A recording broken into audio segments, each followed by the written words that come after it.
As an introduction, my name's Grant and I'm the CEO of Hauora Taiwhenua, the Rural Health Network, and we advocate on behalf of the health of rural communities across New Zealand. And we all know the state of rural health. We actually, as a rural community, have some of the worst health outcomes of any group of people in New Zealand. We have higher suicide rates, we have higher preventable deaths, and Māori in rural communities are the worst group of all. So we are really seeking answers and commitments to a government or coalition government that will do better for us going forward. I'm sure Matt Doocey here on behalf of National will tell us what they've got planned.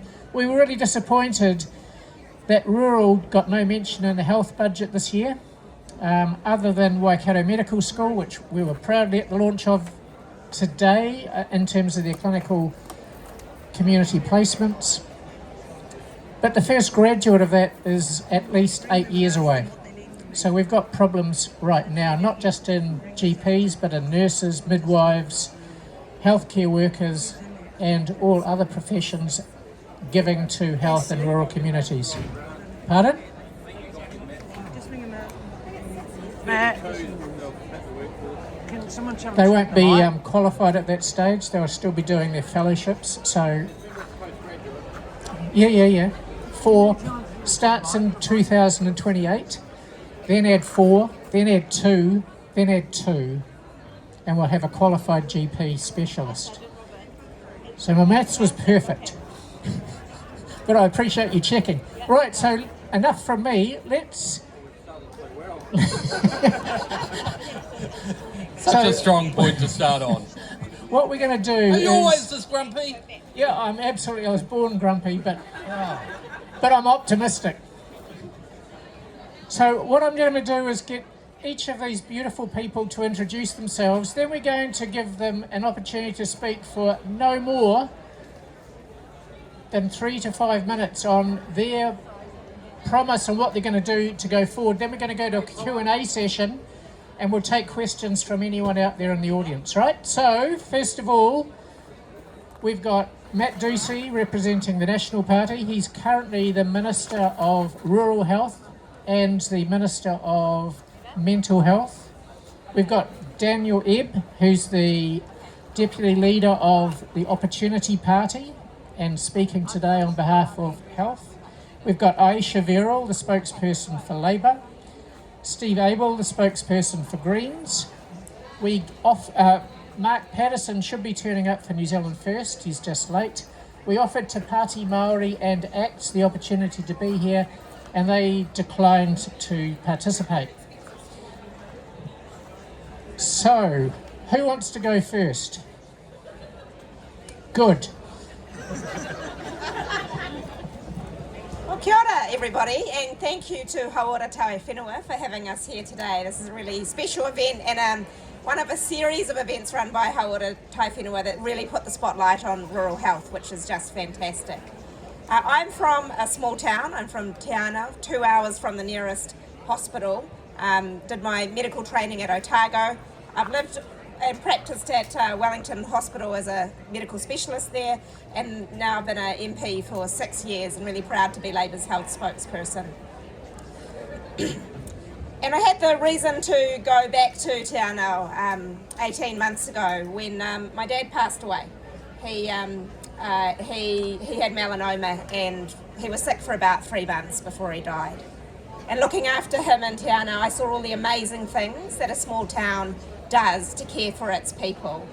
The care workers who looked after Dad were students that he had taught and they knew him and took care of him just wonderfully.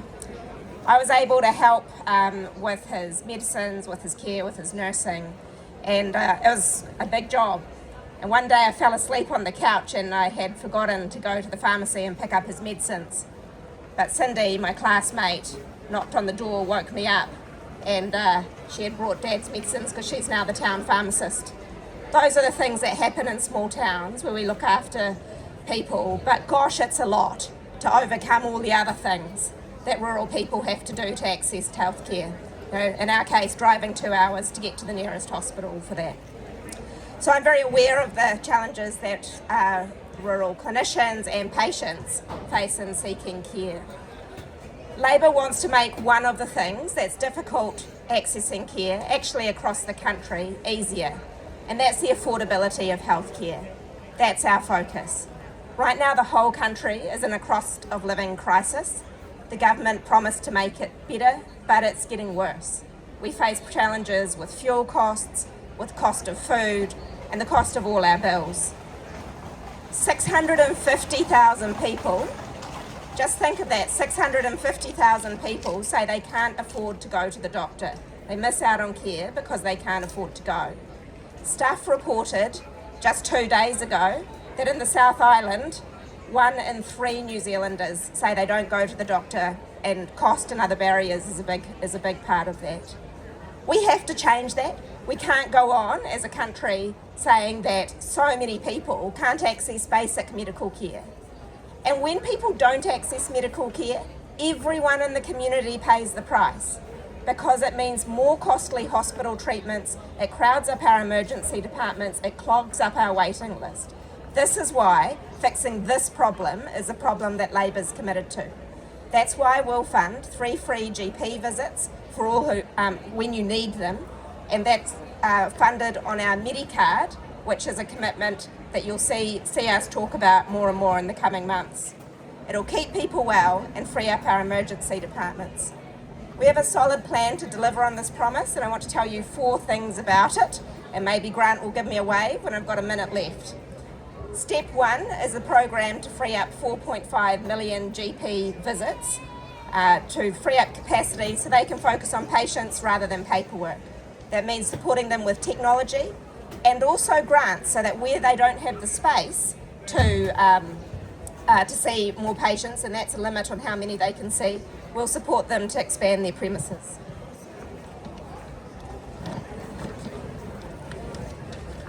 The second really important part of our plan is fixing the broken general practice funding model.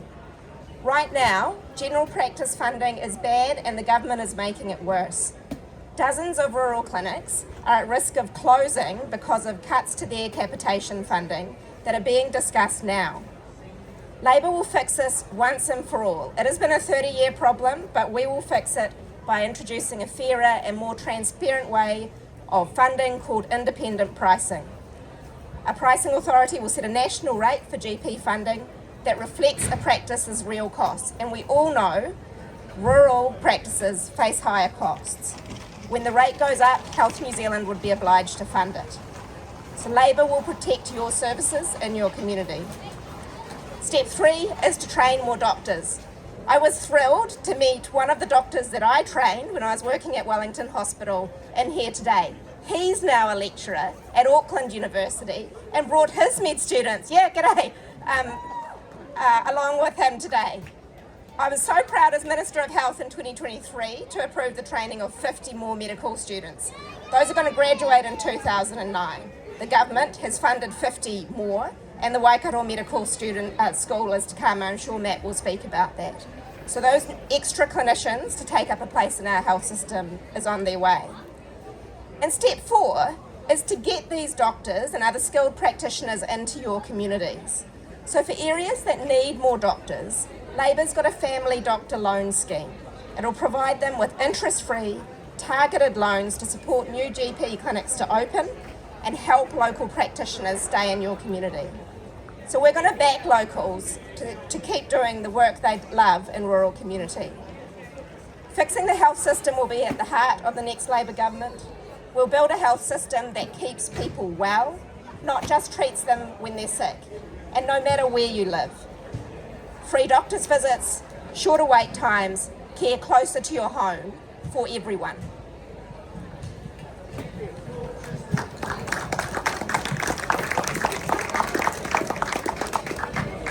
Thanks, Ayesha. How come that doctor's got a blue shirt on? Auckland Blues. Auckland Blues, thank you, that's good. I didn't make my students join the Labor Party, but maybe I should. Let's pass over to Dan next. Kia ora everyone, Daniel Ebb, I'm the Deputy Leader of the Opportunity Party. Just firstly like to also mihi to Hauora Taiwhenua for holding space for this important kōrero. I'm new to the health sector, and so while reading all the strategy documents was really important, I also needed to get some sort of stories from the front line of what actually health feels like out in our rural communities. So I talked to a rural health nurse who's been practicing for 45 years in Golden Bay, and when I asked her, tell me in one sentence the state of rural health, she said, I don't need a sentence, I can give you one word: burnout. And so the rest of that conversation was about what happens when we have particularly a rural health system that doesn't focus on prevention but relies on emergency treatment in our hospitals. It was about what happens when we have an old model that is still in place when rural populations age, and to a higher degree than our urban populations do. And the distances obviously incredibly difficult to travel. And the overall feeling I got from that conversation was this deep sense of frustration. In 45 years, she has seen so many strategy documents come. She has seen governments change time and time again. And she referred to these things as paper changes. The papers that they stick up on the front, at the entranceway at the reception change, but the actual fundamentals of how they run their clinics doesn't necessarily change, or it doesn't change as much as it needs to meet these kind of demands. There were absolutely some bright spots in that conversation. She talked about an integrated health facility in Golden Bay that really was a step change in how they delivered services. She talked about a surgical bus that took surgeons and specialists to rural people instead of rural people having to travel the 2 hours to come to a hospital. But if I got the distinct impression that these innovations weren't enough to get ahead of some of the foundational challenges that haven't really been responded to. As a new party, I think it would be quite easy for me to sort of throw a bit of shade around at some of the existing parties, but I don't think this is an individual government problem. Minister Doocey, I'm sure you're doing as much as work as you can, likewise. Appreciate it. I'll try not to. What I think this is emblematic of is a government of a political system rather, that's failing to deliver meaningful change where we need it to. This is successive governments that can't seem to get a handle on the problem. And so my big question that I would like to ask on this panel, if we do a little Q&A at the end, is if health is such a taonga, if health is so important to us, if it's so important to all of our communities, why is it a political football?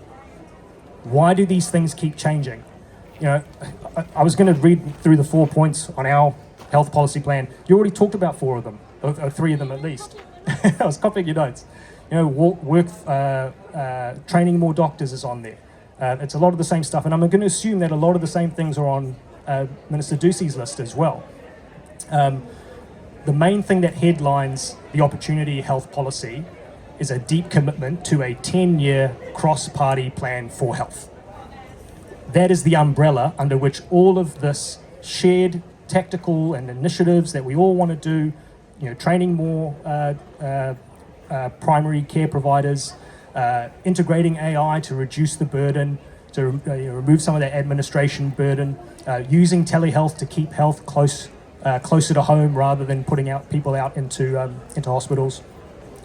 Increasing funding, we'll do a 30% increase in capitation over 3 years to actually fund our providers properly. I think maybe the big thing that is potentially a little bit different on the opportunity side is we are a party of massive nerds. We love efficiency. And so we are a huge advocate of more preventative services. We know from international evidence that every $1 that we invest in prevention now saves us $13 further down the line. That's what we're interested in. And so we would roll out a nationwide health prevention platform that focuses on health coaching around some of our really big issues like cardiovascular disease, obesity, diabetes, and we would ensure that every Kiwi has access to an annual checkup either through marae or community services. But again, nothing I'm telling you now is exclusive to the Opportunity Party. What's missing is the ability for the red team and the blue team to actually properly get together put politics aside of health and commit to a shared vision, and most importantly, stick to it. And I think that's the fundamental thing that the Opportunity Party brings to politics. We can be that constructive force. You know, the child in the family that keeps mum and dad together is basically what we are aiming to run on this election. Kia ora. Thanks, Dan. What we might do is keep the microphone heading this way, so we'll give Matt Doocey the opportunity to talk now. Probably the last time he'll be able to talk when the Chiefs beat the Crusaders this weekend in Hamilton, and then are defeated again by the Hurricanes next weekend in the final. So, over to you, Matt. It's going so well, Grant, until you brought the rugby into it. Go the Crusaders, I say. Be a good game tomorrow night, anyway. Rugby will be the winner of the day. Oh, I'm going to eat into it by talking about the rugby, am I? Just to respond really to what Dan was talking about, an agreement in health. I think it's that classic New Zealand statement, yeah, nah. Look, I don't disagree that the more joined up, the better, because the reality is our 3-year parliamentary cycles can interrupt long-term policy settings. I see my good friend Chloe Swarbrick in the tent today as well. Myself and Chloe and Louisa Wall at the time from Labour set up New Zealand Parliament's first cross-party mental health group for that reason of taking long-term policy settings. But on saying that, when you think about what an election is, it's a battle of ideas, right? It's a contest of ideas. And quite rightly, you want to see what are the new ideas in health that will drive the health system forward for the next term. So some of it, yes, we can come together, but other of it, we do need to think how we differentiate ourselves as well. On behalf of the National Party, and specifically when we think about rural health, I, like others, want to acknowledge the role of Grant and Fiona and Mark and others from Hauora Taiwhenua, and what great and tireless advocates you are for rural health as well. Quite clearly, we have got to do better. And that's something I think every party here will be passionate about delivering. For me, there's a few things I want to step through in my introductory comments. I think, first and foremost, we've got to think about how we prioritise rural health. And what are we actually doing that's going to deliver that prioritisation? Something this government has done around the introduction of what's called the GCH, the Geographical Classification for Health. Now, you can't manage something you're not measuring. So as Mental Health Minister, I introduced New Zealand's first mental health targets. I'm no target fundamentalist, but what it allows, right, 1 week access for primary mental health and addiction support, 3 week for specialist mental health and addiction support, the ability to benchmark our performance against an expected level of service I think the country expects from their health system. Now with the ability to measure rurality, when we generate those reports and across the physical health target reports as well, I'm not happy with the national average. We can drill into not only the 20 health districts, but we can drill into rurality and urban, population groups like Māori, Pacifica, Asian, and also age demographics. So hypothetically, we can go into Northland Māori, Northland Māori rural young people, and as you'd probably expect, performance can drop away around access of service. And that leads to a different conversation to an arm's length entity, which is Health New Zealand, who have the operating statute to operate independently, to set expectations that they want and need to roll out services in those areas that aren't getting access. I raise that because it's a very different philosophical point between myself and Ayesha. Their approach around postcode lottery was around centralisation, and Wellington knows best. Ours is the opposite, where we're pushing back out into the regions. 1st of July, local decision making. Local decision makers will make decisions on local service delivery, local workforce decisions and budgetary decisions, right? Because we fundamentally believe the closer the decision to the front line, especially in our rural communities, will make the difference. Second area I want to sketch through as well is around workforce. My firm belief is one of the biggest barriers to timely support in New Zealand for physical and mental health support is too many workforce vacancies. So we've got to grow the health workforce. But how we also do that is bring health workforce education as close to home as well.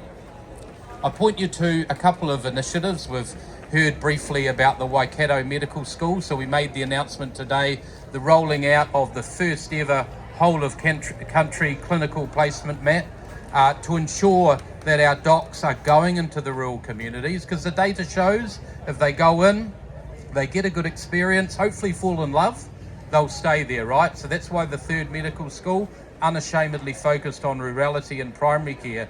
But we're also rolling out what's called rural training hubs. That's gathering up the 4 Ps, pathways, placements, pastoral support, which is a big one if you're coming from outside a rural community and you want to get settled, and a program lead. We want people in our rural communities to be able to access the education so they can go into the local health workforce. The final point I'd make just on that, in the Wairoa one, I met a lady who was travelling 3.5 hours to go to Napier to train as a nurse with her kids, to put them in nursery. Now through the training hub, she'll be able to access that education closer to home. Thanks, Grant. Thanks, Matt. Finally, Steve from the Greens. Kia ora koutou.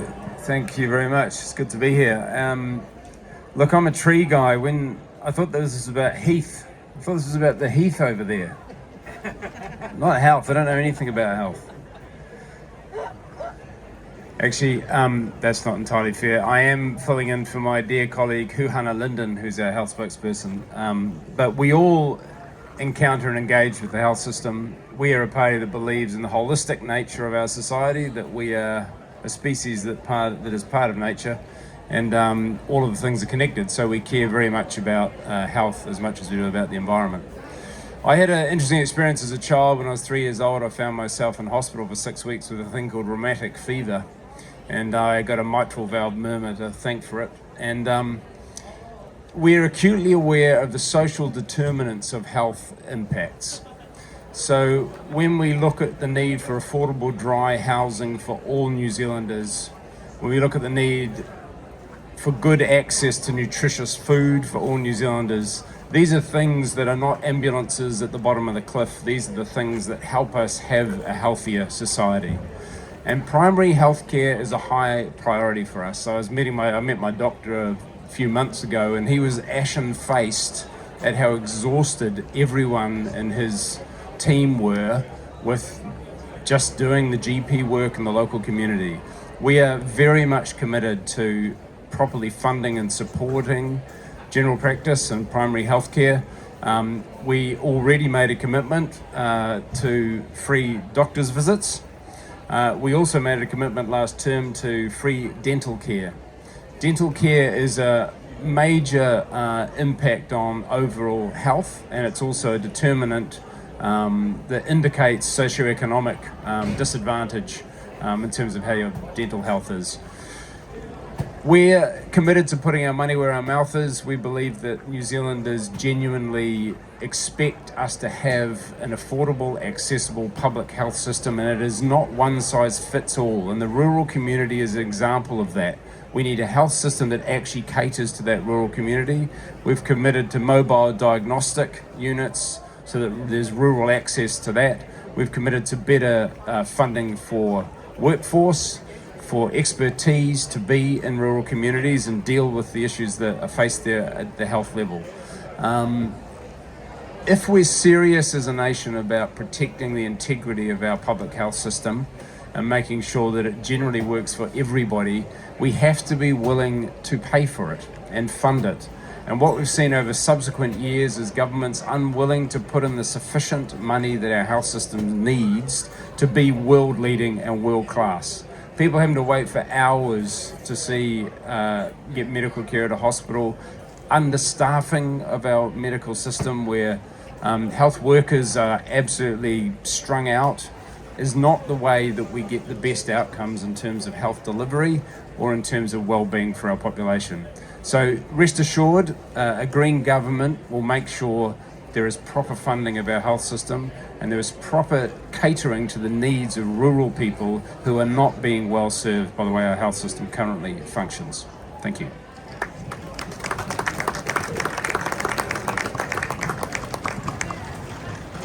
Thank you, Steve. So what we're going to do now is open the floor to questions, and we'll give each of the representatives an opportunity to briefly answer those questions. And we don't want political rhetoric, right?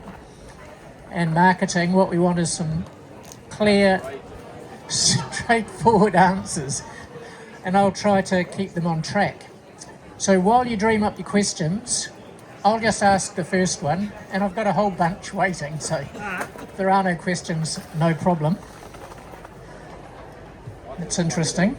And then we'll take questions from the floor here. So first question, we've heard a lot about workforce, and we can train extra people, and there are some in training. We're talking about the whole comprehensive care team in primary care. Nurses, healthcare assistants, doctors, midwives. At the moment, once they're trained, we lose them overseas. We lose heaps overseas. If you go to Australia as a trained GP, you can earn up to 3 times as much by willing to go and have flies, heat and red dust. But it's once they're over there and they meet partners and put down, they don't come back often. What are we going to do to retain the public money that's been put into the trained workforce that we have to keep them in New Zealand? We passed up pay parity, so our nurses working in communities are getting 13% less than if they work in a hospital system in the big cities, and yet we need them more in the country. Our doctors, even on the capitation system, generally can't pay themselves as much as they do in the big cities where they don't have to do after-hours care, etc. So I really want to know what you're going to do to retain the workforce if we do train them.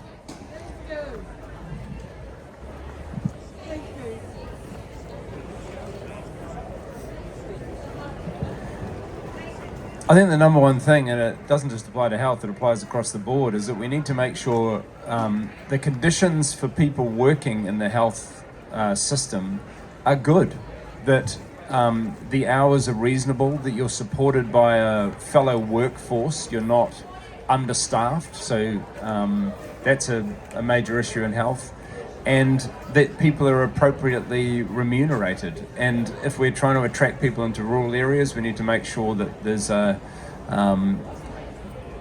good reason for people to want to go to those areas and stay there. Security of employment, appropriate remuneration, and proper resourcing so that the facilities are up to scratch and the workforce is sufficient to the job at hand. We visited the Queenstown Hospital, myself and Chloe Swarbrick and Hauhana a few weeks ago, and it was just striking how much the people working in that facility achieved with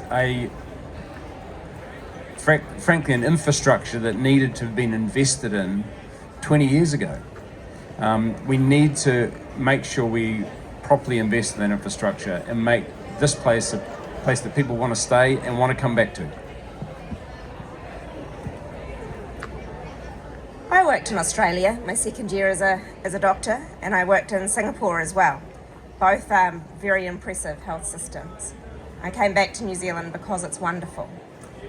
It doesn't have the same pay rates, but I can have a life here that is like a life I can't have anywhere else. New Zealand will not be able to compete with Australia for wages. We can offer better wages, absolutely, and Labor always prioritises that. But we can never compete, totally match Australia. What we need is to be able to offer our workers the fundamentals of a good life here in New Zealand. That's why Labor is focused on jobs, health, homes, action on the cost of living. When those things are in place, then we can get, I'm sure our people will choose to stay here because it is the best country in the world. The thing I wanted to make clear as well is that we retain our locally trained health workers 70% over 10 years, doctors and nurses. You look at the Medical Council and Nursing Council stats. So while some look for solutions in immigration, and we'll always need immigration to some extent, training our own people is the way in which we build a workforce that stays, and much more likely to be retained here. And then finally, retention is all very good, but you have to get in the door. I am so upset about the fact that we now have unemployed graduate nurses in this country. 800 nursing graduates could not get jobs. That is because basically the government's got a cap on the number of nurses that they're employing. These people that are given so much to training in our health system. So that is an area where government has to do better, because we need those people. They are the people locally trained who will stay on in our health system. Right.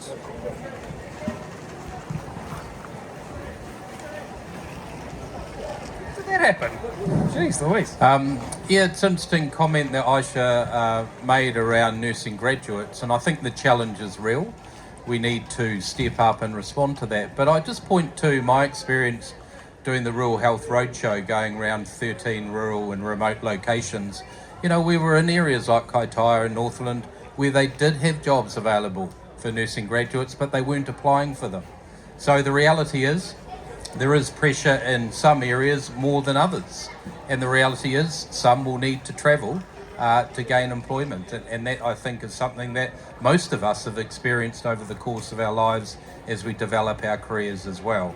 Look, the issue is real, that people do go overseas. If we look at primarily Australia, what I find interesting, I was talking to a clinical psychologist who asked me why we weren't paying enough in comparison to Australia, as if it was just sort of a stroke of the pen. I said, well, it's all relative to our economy. Where are you heading to? And she said, Western Australia.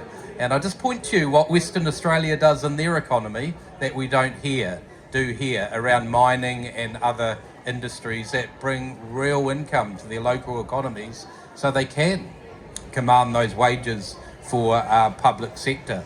And that's what we want to do in the National Party, is grow our economy so we can afford to pay our hard-working public sector workers more as well.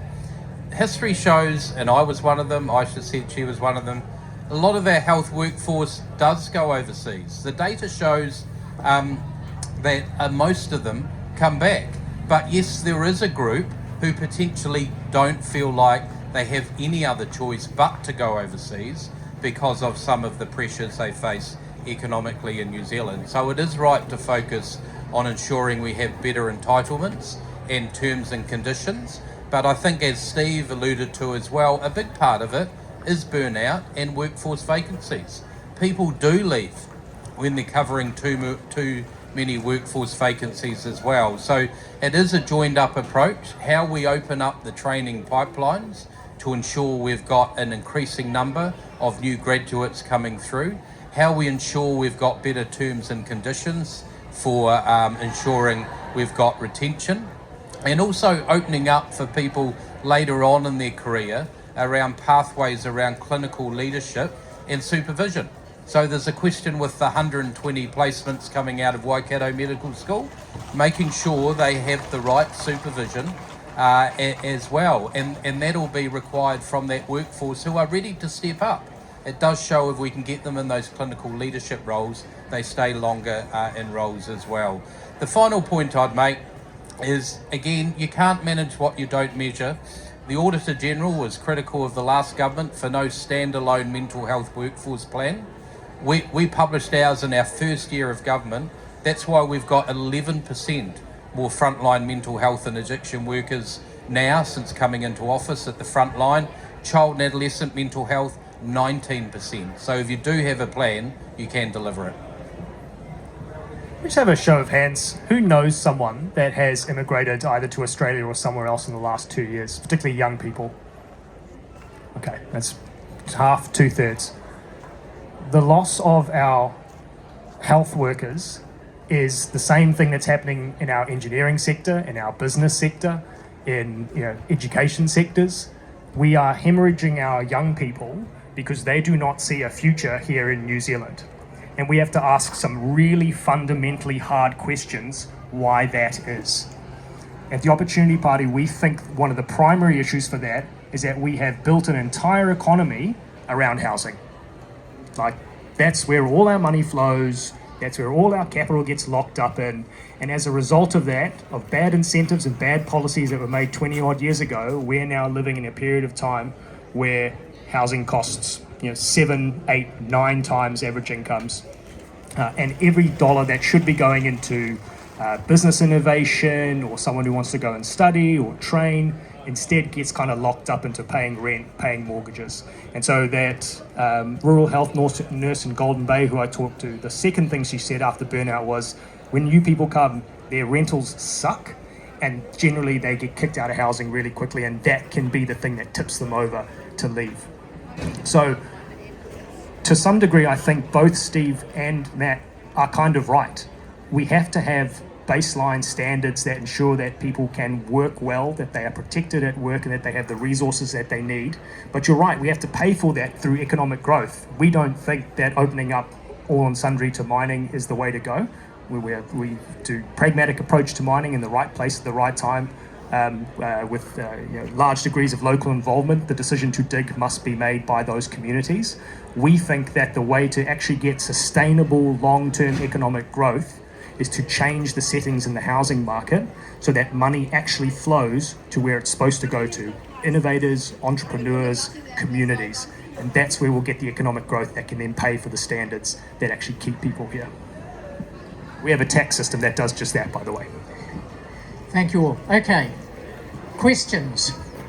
It's also okay to ask a yes/no question, and we'll ask them to commit to yes/no. So how do all your party's health policies address equity, both as a totality obligation, but actually equity between rural and urban? Because Labour's free GP visits free. Well, that's fine if you've got the GPs available to do that. So how does that address the inequity that exists in the rural workforce? But at the same time, Matt, you talk about increasing the mental health frontline workforce. In a rural community that I work in, Te Kuiti, I can't see that. My patients are still struggling to even access counselling and psychologist support there. If we have someone in acute crisis, to get a crisis team worker down, that's 3 hours, 5 hours, sometimes we have to transport them to Hamilton. So how are you actually in your policies addressing the equity both for Māori, because we know significant Māori populations live in our rural communities, but also that rural-urban divide? Yeah, look, very good question. And, in a nutshell, you've really encapsulated the real pressures of living and, it looks like for yourself, working in healthcare in our rural communities. The first point I'd make is pointing back to the data around the targets. I've actually been able to dig into the rural communities geographically, as well as rurality and urban and population groups like Māori, to actually understand the performance that they are experiencing, and expecting Health New Zealand to be responding and ensuring resources flow into that area to bring them up to that expected level of service. When we came into office, the mental health and addiction ring fence was 2.4 billion. It'll go close to topping 3 billion this year. Crisis, which you have talked about, is a big area that we want to focus on. Not only rolling out the mental health co-response teams to pair up with police to ensure that when you ring 111 for a mental health crisis, you get a mental health response, not a criminal justice response. But last year we announced $61 million to roll out 40 new crisis and assessment team workers. Nothing here is a silver bullet, I accept that, but it's just making sure that we've got the right problem definition and ensuring that we're investing more targetedly, because it can't always be just more money in a macro scale. It's got to be, where are we actually targeting that funding to ensure we can measure a lift of performance. The final point I'd make is, my experience of working in the New Zealand health system and the British NHS, there's always that tension between efficiency and equity. I'd argue the NHS is a highly equitable system, but they've got 75 million taxpayers who pay an extra tax, and quite literally they do hose a lot of money to cover the cracks. And then in New Zealand, I think with a low tax base, we've got an efficient system, but there's real equity issues. And so we've got to make sure that we do focus on that issue of equity. But just to point out, in the NHS experience, free at the point of entry. So everyone says highly equitable, but I just point to you, try and get into a GP in the UK would be a lot worse than New Zealand, and that's a free one. So whatever health system there's tensions, I think you can get a bit too into the philosophical discussion, and it's ensuring that we've got targeted intervention that ultimately address the issues you're raising. Thank you, my friend, and I'll go to some of the things I mentioned in my opening remarks in case you weren't here for them in the beginning. In addition to the 3 free GP visits, we do want to support rural clinics, and some of the ways in which we can do that is through independent pricing, which is ending the stupid take it or leave it negotiation between the government and clinics and saying instead an independent authority specified in legislation will set the amount that clinics are paid based on evidence and need. And we all know rural clinics have higher costs because of the large population over a large area that they serve. The second thing is we've got we'll support clinics with freeing up more visits. We're very happy to partner on technology and making sure there's enough space available in clinics to do that. Where that's a barrier, government will work with you to address it.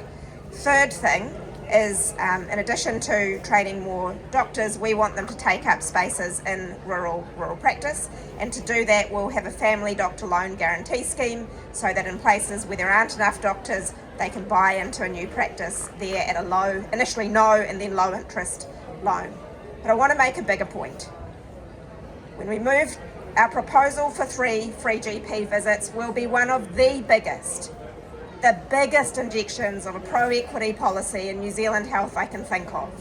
Can you name anything more than that? That would be more pro-equity than saying to the 650,000 New Zealanders who can't afford health care that they can get seen.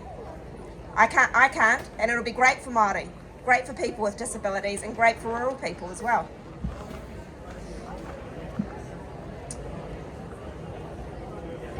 One of the broad strategies we have is a workforce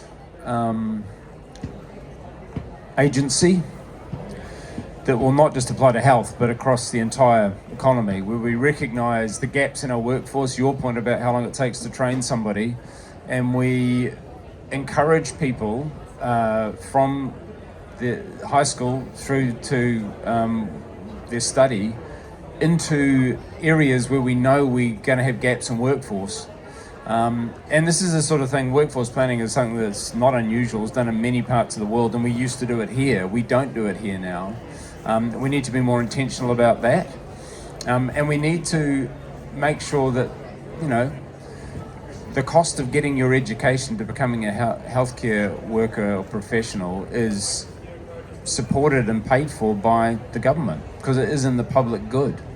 So we as a principle believe in lowering the cost of tertiary education, and rather than having people coming into their careers as a health worker with a massive debt on their shoulders, and this applies to people across other workforces as well, and then having really tough conditions to try and eke out a living in, where they don't feel supported, they don't feel valued, and they don't feel like what they are giving to us as a society is truly recognised and appropriately rewarded.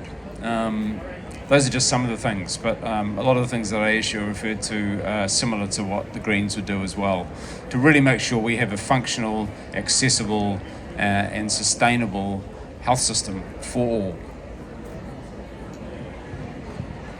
As part of our Honouring Te Tiriti policy platform, we support devolving a lot of healthcare services down to culturally relevant local providers. We think people should be able to access healthcare in a way that's culturally relevant to them. That makes a big difference in addressing inequities, particularly for Māori.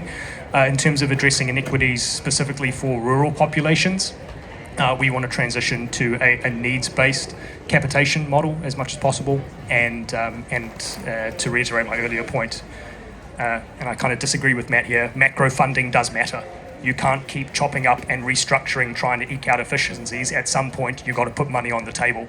And frankly, health in general is underfunded, so we have to lift our funding model. So we'll commit to that 30% increase in capitation over 3 years. Kia ora. Thank you all. Alex. Tēnā koutou. Thanks very much for the comments so far today. I'm a rural GP in Coromandel, and I just want to echo what Steve was saying about workforce planning. It's really vital, and I've got a specific question for you all around, that we have designed now a rural specific GP training pathway. When can we get that actually up and running and operationalised? It's ready to go.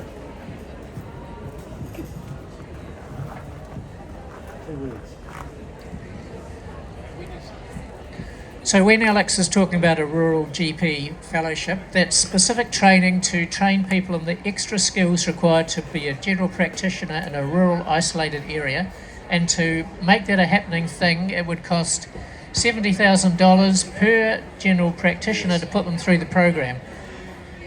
Will you commit to funding 10 as a pilot per year? There's a stitch up. I could see it coming. There you go. $1 million a year, and we're going to get a much stronger workforce out in rural areas. Will you do it? Yeah, look, first thing to say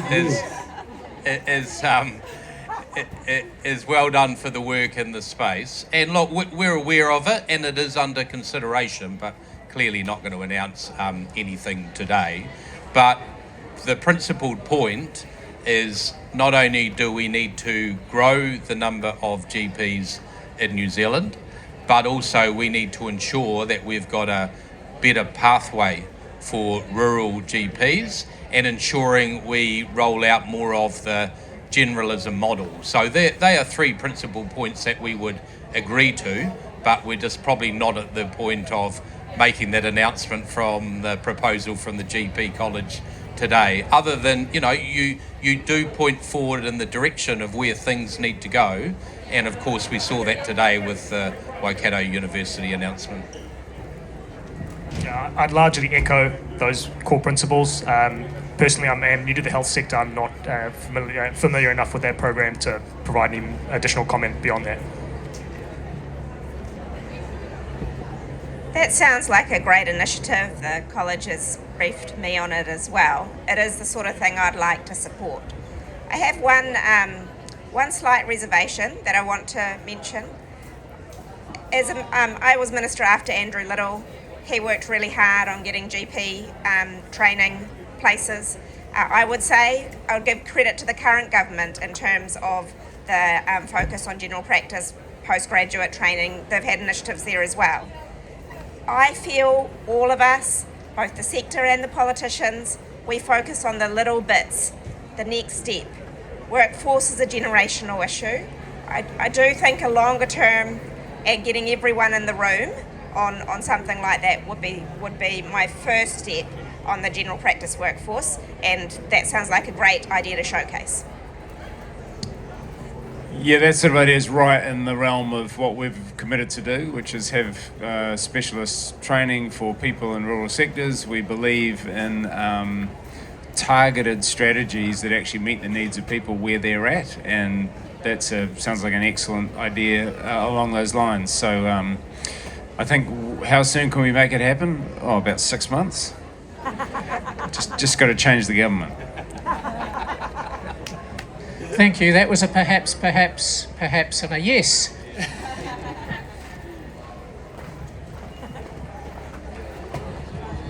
This is a question specifically for Ayesha Verrall. She was at the August the 13th, 2021 Vaccine Ministers meeting, which was left non-minuted and non-diarised, where everyone there decided to keep information on myocarditis out of the public communications. Do you have anything to say to the people who died from myocarditis after that, deciding not to let the New Zealand public know that that was a side effect of the vaccine, the COVID vaccine? My first visit to Fieldays was during COVID, and it's tough for everyone to think about what our country went through during that time. But I have recollections of what we did on myocarditis Actually, we ran one of the best public information programs on myocarditis in the world.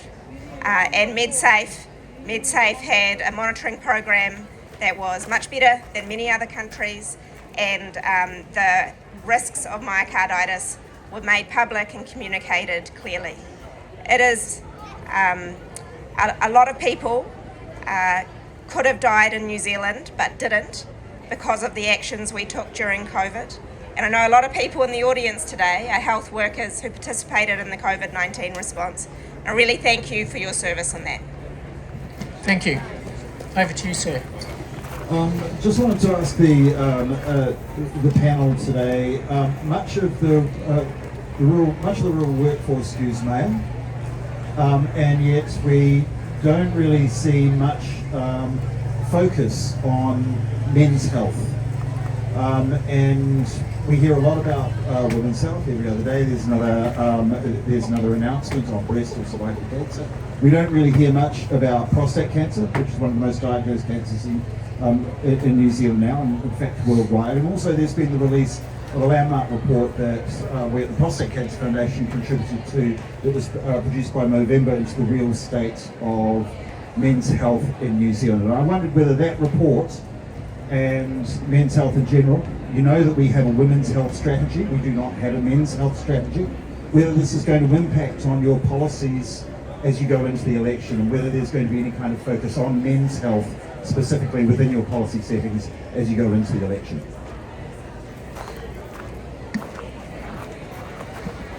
We were going so well before I got myself into trouble, but anyway, we're in a political panel. I'd slightly disagree with you with respect. I'm actually probably forming the view, especially in rural, that actually we probably need to elevate the voice of rural women more. I think at times we have been a bit focused on rural men's health. That's not to undermine the valuable points you raise, and clearly for the great work that you do around prostate cancer. And I think it's incumbent on any government of the day to step up around that Movember report. So that's something we're actively looking at in the sense of the Movember report. Some of my colleagues mightn't know, but I think they're looking at bringing the report to Parliament over the next couple of months, and we'll do a cross-party event, because I think it's important in an election year that all the parties step up and say what they might do in response to that report as well. But yeah, my first point is, I think actually when you talk to the Rural Women's Network, I think there is reality that we probably need to do a bit more in the rural women's space. Yeah, I think it's an interesting approach. We call ourselves an evidence-based party. Evidence is really important to us, and so we try to, anything like that, we try to take a step back and say, what are we actually trying to achieve here? If the evidence points to a sort of, I don't want to necessarily use this term, but sort of an identity-based approach, and that's going to get the best results, let's do that. If something points to maybe taking a more of a family health approach, and this needs, the best way to remove prostate cancer risk is actually to go through kids potentially, let's do that. So, I think we quite quickly get into these sort of ideological rat races where everything has to kind of fit existing belief sets and that kind of thing. Let's look at data and evidence first and make our decision off the back of that, and kind of screw ideology. It doesn't really serve us that well in the long run. Yeah. Thanks for your question, and I just appreciate the Foundation's advocacy on prostate screening, and we continue on the Health Select Committee to look into the evidence there. I started by talking about my dad and his illness. He died of melanoma, and he was a mountain climber in his youth. Before he had kids, he used to climb in the Southern Alps. He told me stories about how he'd just get incredible sunburns climbing back in I guess the 60s or the 70s, and wake up with his face stuck to his sleeping bag because of the peeling and blistering. Always an outdoors man, ran marathons, ran the Kepler track, ran the Rootburn track, hunting, fishing, that was his life outdoors, and I imagine that was his risk for melanoma. And melanoma is twice as likely to kill men than women as a result, and we all know what we can do about it, and people still die. And not only do they die, they have long experiences in the healthcare system that are also very, very costly. That would be if I get my wish out of in November 7, that would be something I'd like to take action on. Well, it was my mum that died of melanoma, so I don't know what you're talking about. No, you can make light of it now. Bloody awful disease, melanoma, I can tell you. Look, I would say that the principle, I already select what Movember does and the stuff around prostate. The principle that we need to find how to communicate to people who are at risk of particular illnesses goes across the board.